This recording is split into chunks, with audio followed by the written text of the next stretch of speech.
За энэ Шон Мендерсон гэдэг хальт Их Британд бол бүр хамгийн супер хамгийн том мэдэн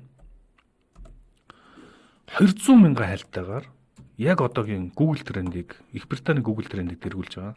Яагаад Шон Мендерсон гэж хайгаад байгаа вэ гэхээр Шон Мендерсон гэдэг энэ эмэгтэй Британий алдартай нэг юм цуврал гэдэг юм байна. Married at First Sight гэдэг нэртэй юм цуврал. За MAFS гэж одоо товчилдог. MAFS гэдэг цувралын оролцогч. MAFS гэдэг цуврал маш тийм онцгой юм гачинч хэмээр юм уу юм цуврал юм бэлээ. Ийм Америкийн юм ба штэ тий. Америк. За тэгээд энэ ийм учиртай цуврал юм лээ. Би үзэж байгаагүй. Гэхдээ одоо учрыг тайлбарлуулсан чинь шууд нэвтрүүлэг хурмаар эхэлнэ.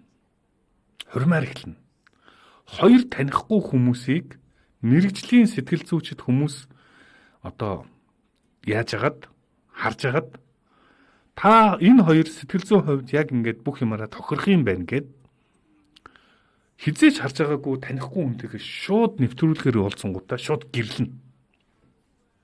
Гэтэ гэрлэх энэ хүнтэй би гэрлэн тэр хүнтэй гэрлэн гэдэг шийдвэрийг тэр хүмүүс гаргахгүй. Хүмүүс хүчээр ингээд мэрэгжилтнүүд хүчээр энэ хоёрыг хооронд нь суулгахыг суулгах нь.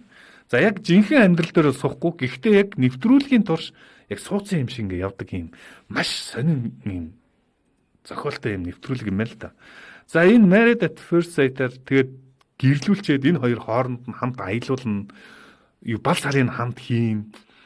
Тэгээд ингээд шууд хооронд нь гэрэлчээд хамгийн сүүлд нь энэ хоёр цаашаа үргэлжлүүлээд гэрлэх үгүй юу гэдгээ өөрсдөө шийднэ гэдэг үлдээд юм байна. Тэгсэн чинь яасан бэ гэсэн чинь энэ MAFS буюу Married at First Sight гэдэг нэвтрүүлэгт оролцсон 3 эмэгтэй гомдол гаргасан, шүгэл үлээсэн. 2 нь нэвтрүүлгийн явцад хүчндүүлсэн гэдэг мэдээлэл гаргасан. Гэтэ энэ 3 эмэгтэйгийн хин хинбэ гэдэг нь одоогор мэдэгдэг байгаа. Ганц мэдэгдэж байгаа албан ёсоор зарласан хүн нь бол Шон Мендерсон гэдэг энэ эмэгтэй байдаг. Шон Мендерсон. За энэ Шон Мендерсны бүр задлж ярьсан яриа бүр амар заяа ингэсэн. Яднаас ч одоо ингээд хооронд нь гэрлүүлээд хамт нь балсар явж байгаа юм чи энэ хоёр хоорондоо ингээд секстэх ч юм уу тийм яриа угаасаа л бэдэг. Угаасаа нэвтрүүлгийн зохиол нь тийм юм байл та. Гэхдээ өөрийнх нь хүсээгүйгээр бэлгийн харилцаанд орсон гэж нэг нь мэдээлээд нөгөө хоёр нь хүчндүүлсэн гэж мэдээлсэн. За миний ойлгосноор Шон Мендерсон гэдэг энэ эмэгтэй юу гэж хэлж байгаа гэхээр ингэж хэлсэн байна. Бид хоёр яг секс хийхийг зөвшөөрсөн. Гэхдээ хилээгүй байхад тохиролцоогүй юусоо тэгж болохгүй гэж ярьсаар байтал миний дотор тавьсан.